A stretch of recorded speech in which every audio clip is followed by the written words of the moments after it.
Well, Start to Asia is meeting today with James Hong, CEO of Kuala Lumpur-based Fortis FP Consultancy, an investment advisory firm for business and real estate acquisition in Malaysia. Thank you, James, for joining us. And let's talk about Malaysia then. Thank you.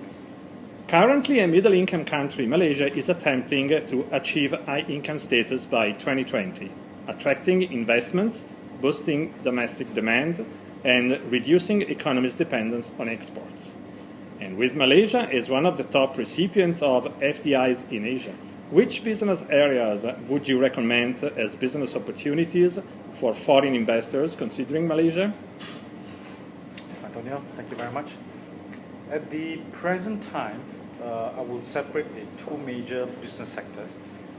Traditionally, we have the manufacturing, and the new business area where more opportunities are is basically in the services area.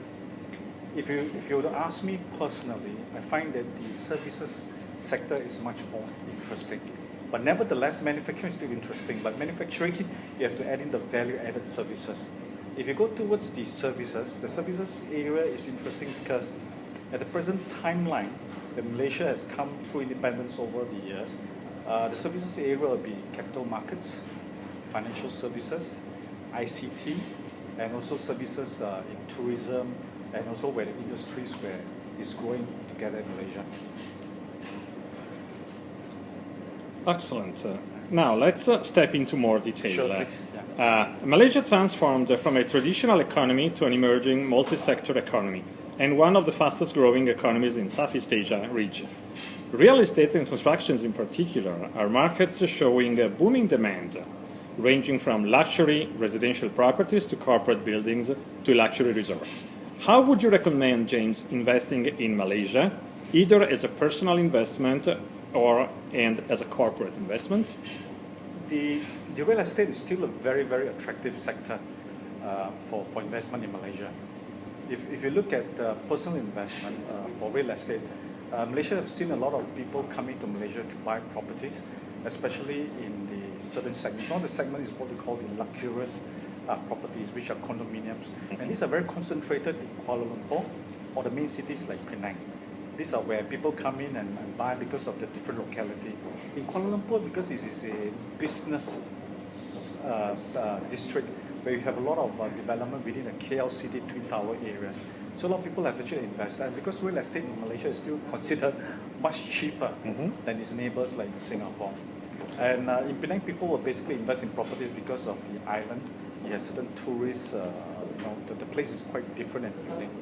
But if you look at the corporate investment, for the past few years, we have seen a lot of people coming in to buy land bank, where they basically develop into five-star hotels.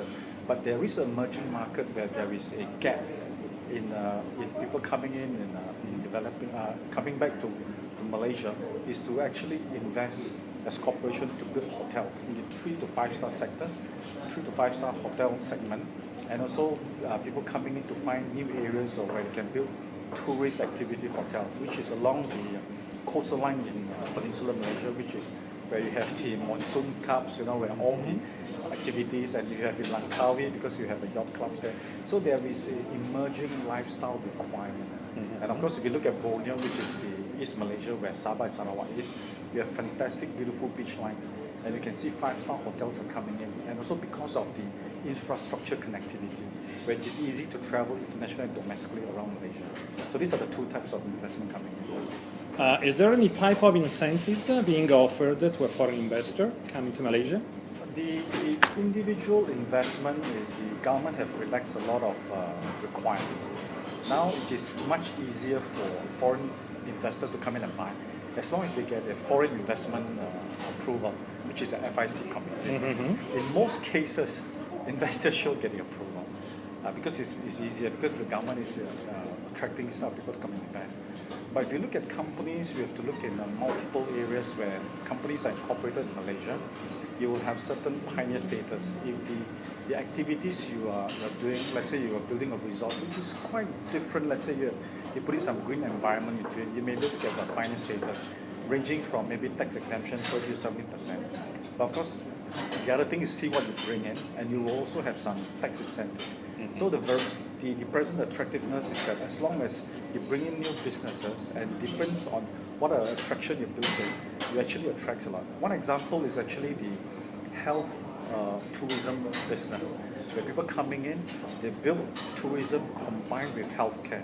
You have a lot of people now from Indonesia coming to Malaysia, especially Penang.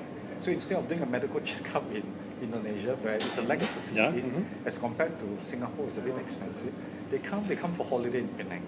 They basically enjoy. So what you do is you have 1 day of medical checkup, half a day. Yes. 2-3 days, you just enjoy the food or whatever it is. So this is an emerging business.